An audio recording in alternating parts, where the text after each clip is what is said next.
Hey, what's up everyone, and welcome to my review for Wonder Woman.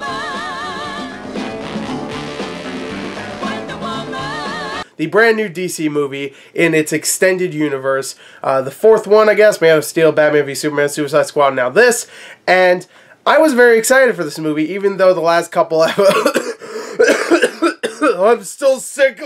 Have definitely disappointed me. Suicide Squad being the biggest one, because I thought that would be really damn good. Has a great director, had amazing trailers. I loved that movie until it actually came out, and then I did not love that movie anymore. I thought that movie would have been great, but it wasn't. You can call me Marvel fanboy and whatnot, but I really loved Man of Steel when it first came out. I like it considerably less, but I still don't hate that movie. I like it enough. I thought it was entertaining. Thought it had some Superman qualities to it, at least, you know, what I know about Superman from the cartoons and the original movies. And I really enjoyed that movie when it first came out. Still like it, don't hate it, but I still like it. And I was very excited for this movie, but I was hesitant. Because I was disappointed with Batman v Superman and very disappointed with Suicide Squad. Even though I didn't hate either one of them, there is some really good stuff in both of them. I was still disappointed by both of them. So with my opinions of the other movies out of the way, I'm sure everybody already left. They left a dislike. They probably left a mean comment. Probably ran away crying. Fuck this fat guy. You didn't like my movie. Good. Go away. What did I think of their fourth attempt with Wonder Woman? I tell you right here, is good. I really liked it. And not only did I really like it, I would say for the most part, I would say 90% of this movie I loved.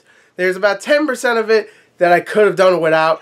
Maybe it could have been shorter, maybe trim it to about 2 hours and then, you know, cut some of that stuff I didn't like out. If they did, this would be the best DC film since The Dark Knight. And I'm not even saying best since The Dark Knight Rises. I'm saying since The Dark Knight. And I love The Dark Knight Rises. This movie could have been one of the best superhero movies of all time if they trimmed some of that stuff out. And I'm talking mostly the villains and maybe some of that origin stuff, especially with the girl that plays young Diana, the teenage one is okay, but the one that plays the young one, like the 8-year-old one, really bad. Not only do I feel like Wonder Woman is a great origin story where we actually understand the character, we get to see where she's from, we understand that place, we even get the politics of it, we get to see certain characters like Connie Nielsen that plays her mother, we even see Robin Wright Penn, sorry, they're not together anymore. Robin Wright as like her Diana's trainer, the one that makes her all fearless and stuff. We understand all that, and it's a great origin story. And even when she leaves the mascara and she comes to our world, it's still really tight, very well done, and we understand her reasoning. She wants to save us because she feels bad that we are fighting each other because she believes Ares, the god of war, is doing all this. We understand her. Not only is it a great origin story, but it is a terrific role model for young girls. This girl is not, this woman, this Wonder Woman, this woman is not only strong in the sense that she can beat up people, but she's strong in will. She is very smart. She's not stupid. There's times where she's a fish out of water in some places. You know, like in our world, of course. You would be too if you lived on a land where it's just all women and there's no technology really. So you would be the same. But she's smart. She thinks for herself. She's not just in the background. She's not a character that's just there to look cool. She is her own character, and Gal Gadot actually surprisingly nails this role. She is not only really good in the action scenes, but she's really good in some of the dramatic moments, and surprisingly, the comedy. She is really funny in this movie. She has really great moments where she's supposed to be, you know, a fish out of water, like I said, and she's really funny. She's badass. She's extremely likable. Of course, she's easy on the eyes, and I really enjoyed her in this role. She is great, and she is a great role model for young girls, which is way more than I could say for that freaking Ghostbusters movie. I'm sorry, I know. Fat nerd with a neckbeard talking how the last Ghostbusters movie wasn't very good. Sorry, it wasn't. This is. This is how you do a female-centric superhero movie. That's exactly what Ghostbusters was trying to be, and it fucking failed completely. This nails it. Nails it. Boo! Oh, it's a home run. It's gone. Now, do not fret, young boys and men, okay? You will like this movie.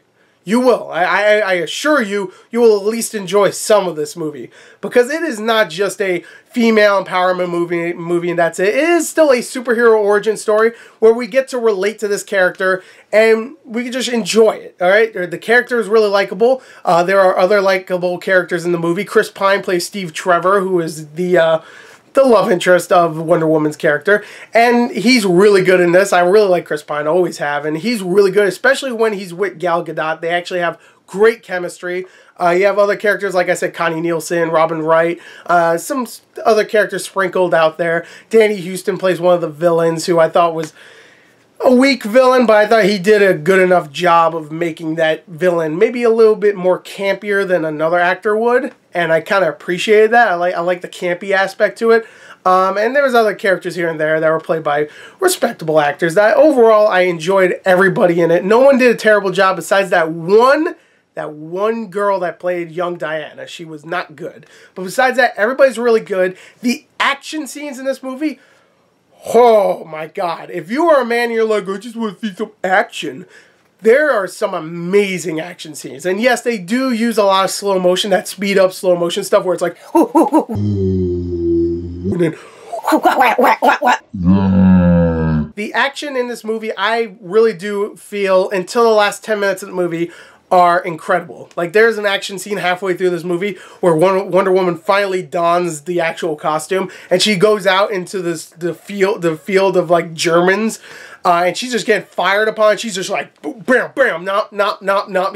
She's just blocking bullets left and right. It's really, really well done. There's even a scene in a town later on that is incredible. It's so good. And there's a lot of that slow motion stuff, but the choreography, the special effects, all that stuff really, really does a good job of just making me feel like this woman is really beating everybody's ass in a way where I'm just scared. I'm like, oh no, I ain't talking to girls. Not that I talk to them anyway, but you know, I'm definitely not. They're gonna beat my ass. There are some really powerful moments in this movie too, like some character deaths that actually really do evoke some emotion from you, which I didn't feel in those other movies. Sorry, I keep harping on them, but I have to. It's a part of the same series, and I have to tell you how much better this movie is compared to those other ones. I'm sorry, I have to.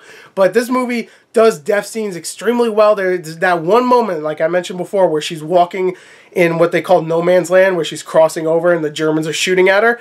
There's that one moment where she's just like slowly climbing up the ladder and you see parts of her costume and then you just see her walking slowly to the camera.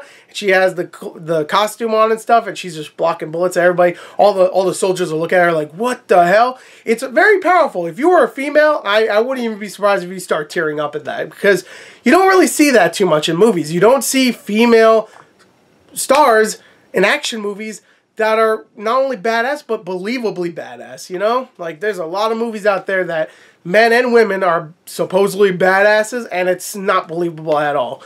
And this movie, you believe it immediately. You really do. She is great in this role, and the choreography, the special effects, all that stuff mixed together really does a good job. And there's some powerful moments, like I said. That moment I could see some people tearing up. I didn't hear anybody tear up in mine, but, you know, I was really into the movie. I was really into it. I was really enjoying that movie. A couple other positives. I really liked the setting of the movie, both of them. I'm talking about Themyscira, the Amazon island, and I'm also talking about World War I in general, which I thought both were really well done and contrast each other very well, because Themyscira is a beautiful island. It's bright, sunny, it's gorgeous, there's tons of colors and stuff. And then you go to World War I, where it's just anywhere they go, even if it's not even during the war. Well, it's during the war, but I'm talking about, like, they go to London and it looks like shit. They go to the battlegrounds of World War I, and to be honest, it probably looks better there than it does in London.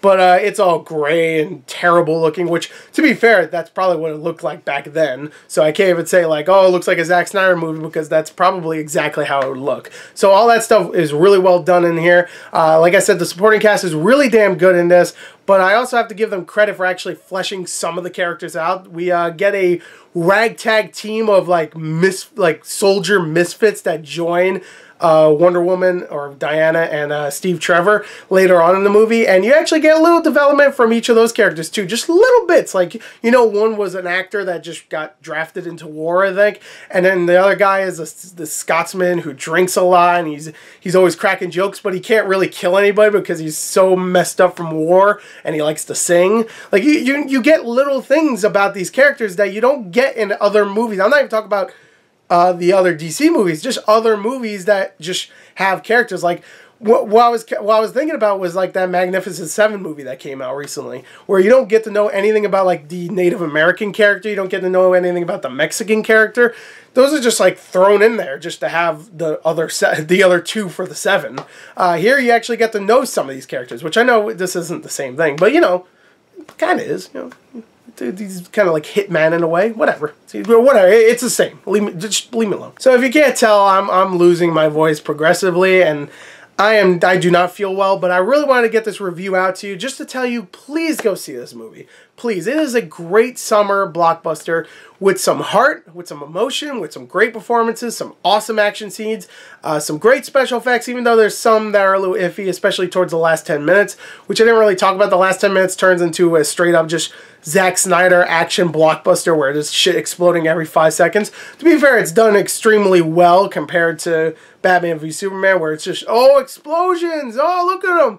Here, there's still emotion. You know, I'm still feeling something, but, you know, it's still that. So if you're expecting it just to have like a hands-on-hands fight scene where they're just fighting each other, that's not really happening. Everybody's jumping around, shooting energy beams at each other towards the end, which I thought was But overall, I really enjoyed it. It's a great origin story for a character I feel like should have been introduced last year. She should have been introduced here. I feel like it would have been way more impactful. I highly recommend Wonder Woman. I think it's a great movie. If they edited out some of that stuff, the villains, which are extremely weak, so weak I didn't even mention them. The first 10 minutes with the young Diana, and maybe the last 10 minutes with all the explosions and stuff, I would have given this like a 39. But I'm going to give it a 37 out of 40. I highly recommend it. Wonder Woman is a great superhero film. So anyway, there you go. Thank you, and until next time. Goodbye. No.